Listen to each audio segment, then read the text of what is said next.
Mel Gibson admet enfin la vérité sur son mariage. Il est très heureux dans l'amour de sa vie. Mel Gibson a enfin un véritable amour maintenant. Mel Gibson, l'homme qui a stupéfié le monde avec Braveheart, secoué le monde avec la passion du Christ et captivé le monde avec son image de héros épineux dans L'Arme fatale, surprend désormais le public non pas avec son rôle ou son réalisateur, mais avec quelque chose qui semble ordinaire mais qui lui est extrêmement précieux, le véritable amour. À plus de 60 ans, après une série d'événements personnels, de scandales, de controverses et une carrière au bord de l'effondrement, Mel Gibson a finalement pris la parole pour admettre. Il est très heureux dans une relation profonde, durable et paisible, quelque chose qu'il a pensé pendant de nombreuses années ne plus jamais avoir. Mel Columcille Gérard Gibson est né en 1956, est un acteur, réalisateur et producteur avec la double nationalité américaine et australienne. Il était autrefois considéré comme l'un des visages dorés des Hollywood dans les années 80 et 90, redéfinissant l'image du héros moderne à l'écran, fort mais profond, prêt à se battre pour la justice et n'ayant pas peur de se sacrifier. Sa carrière a atteint son apogée en 1995 lorsque Braveheart a non seulement connu un grand succès au box-office, mais a également remporté 5 Oscars, dont celui du meilleur film et du meilleur réalisateur. Puis sont venus les films controversés mais influant La Passion du Christ, Apocalypto et plus récemment Hacksaw Ridge, marquant son retour remarquable après près d'une décennie d'éloignement d'Hollywood. Mais personne ne peut nier que derrière ce talent se cache une vie mouvementée. Mel Gibson s'est un jour adonné à l'alcool, a été critiqué pour ses propos discriminatoires, son comportement violent et surtout ses relations brisées, ce qui a sérieusement dégradé son image aux yeux du public. Le premier mariage de Mel Gibson avec Robin Moore, une infirmière australienne, a duré plus de 26 ans. Ils ont 7 enfants ensemble. Il était considéré comme l'un des rares mariages durables des Hollywood, jusqu'à ce qu'il se termine en 2006 par un divorce choquant. Les raisons de la séparation n'ont pas été rendues publiques, mais les médias ont rapporté à plusieurs reprises une rupture due à l'alcoolisme et à des différences irréconciliables. Robin aurait reçu environ 425 millions de dollars lors de son divorce, l'un des divorces les plus coûteux de l'histoire des Hollywood. Mel Gibson a ensuite eu une relation brève et controversée avec la musicienne Oksana Grigorieva, avec qui il a eu une fille. La relation s'est terminée par un scandale, des poursuites judiciaires et des allégations d'abus, ce qui a fait chuter l'image de Gibson. Il a été arrêté pour conduite en état d'ivresse, a tenu des propos racistes et a été boycotté par la plupart des studios de cinéma. À ce stade, beaucoup de gens pensaient que la carrière et la vie personnelle de Mel Gibson étaient terminées. Mais alors, dans cette obscurité, quelque chose d'inattendu se produit, il rencontre Rosalind Ross. Rosalind Ross, née en 1990, est une scénariste, ancienne athlète équestre et aussi la femme qui a illuminé la vie de Mel Gibson. Le couple s'est rencontré en 2014 lorsque Ross est venu interviewer Gibson pour un projet de film. Ils furent rapidement attirés par leurs similitudes artistiques et spirituelles.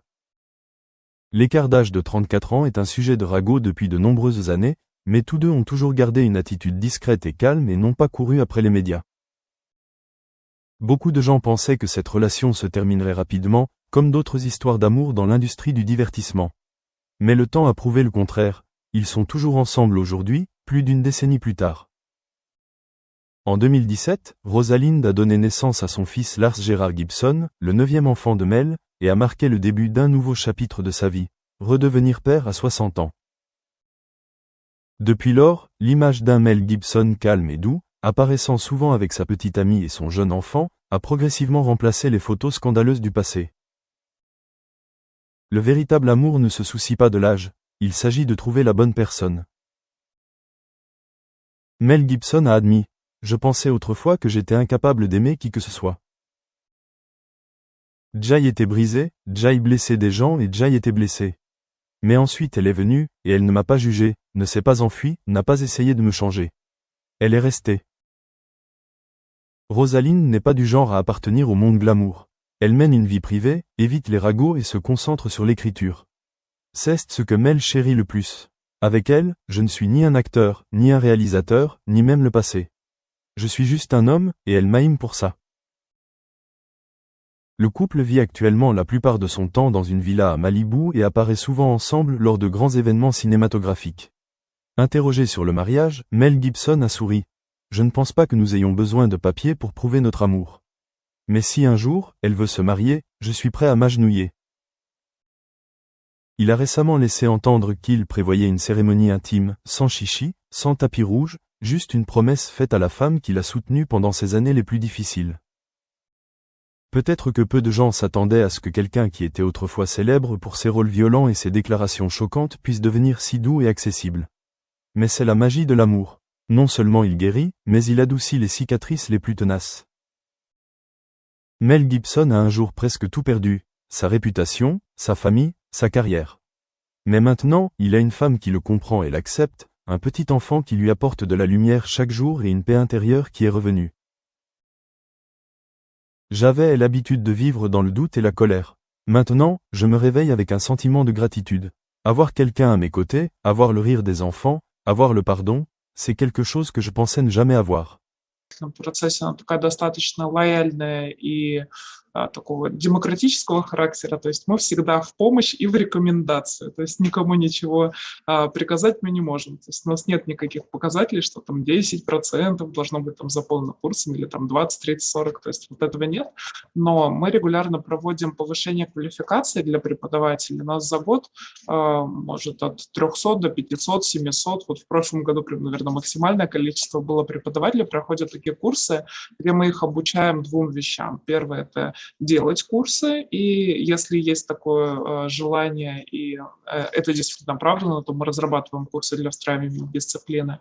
И второе – это интегрировать уже готовые курсы. И мы рассматриваем Coursera, рассматриваем другие площадки, смотрим каталоги и выстраиваем модель именно применения онлайн-курсов в образовательном процессе. Часть преподавателей, и самые активные, они у нас ежегодно проходят повышение квалификации, то есть они, как правило, это примерно одна аудитория, которая немножечко прирастает каждый год, но есть костяк действительно преподавателей, которые немножечко сопротивляются, у которых все налажено из года в год идет стабильно, но это такие более менее динамичные, наверное, дисциплины, там физика, математика, что-то такое фундаментальное, вот с ними идет потяжелее, с гуманитарными науками проще. И еще есть момент, что, например, на Курсере мы можем не найти подходящих курсов именно академичных, которые этими преподавателями будут приняты как, ну, как бы равные или то, что можно именно вот вставить хотя бы частью. То есть вот именно по контенту немножечко все равно отличается.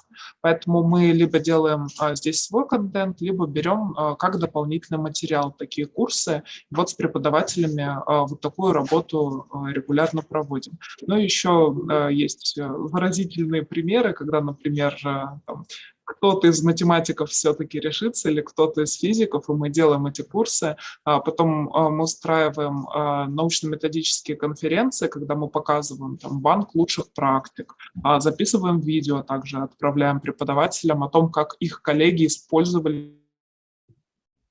И, соответственно, вот этот обмен опытом, он мотивирует некоторых преподавателей вот примыкать к этому сообществу таких цифровых адептов, и, соответственно, мы вот этот момент продвигаем. Но да, проблемы, они действительно есть вот с такими с фундаментальными науками особенно.